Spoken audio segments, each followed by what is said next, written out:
I remember when we were debating Obamacare 12, 13 years ago, I was so against that. And I said, this is the worst legislation in the history of our country. And my critics said, oh, you just don't want people to have health care. What are you talking about? I want people to have excellent health care. I just don't think bureaucrats is the best way to manage my health care or yours. They make horrible doctors. Climate change policy, the exact same thing. And listen, we were talking about trillions with Obamacare. With this climate change policy, let's get to the next big number. What is it? A quadrillion, I think it is. This is utter insanity. And you're out there, some of you saying, well, you just don't want to clean up the environment, dude. Listen, this is not about the science or cleaning anything up. Again, it's about bureaucrat management, bureaucrat control, which never will work and just waste our money, destroy our economy and lives. We have to stop it.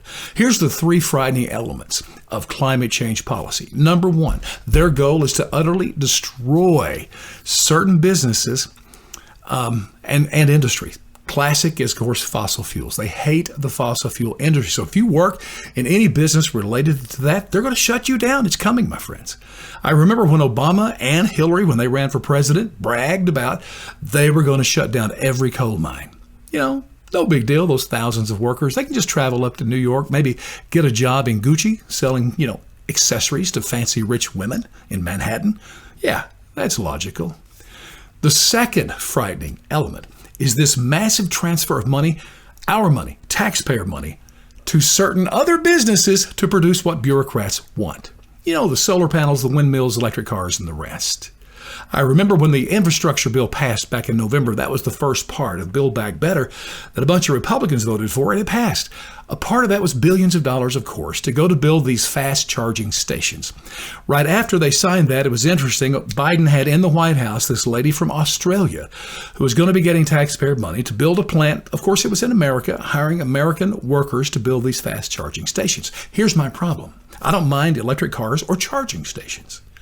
I don't want taxpayer dollars to be spent on buying the land for that company, in building the building for that company, in hiring all the people and paying the salaries of all those people, in buying all the goods needed to produce those things, and then to install them throughout the country. Taxpayers will fund every penny of that.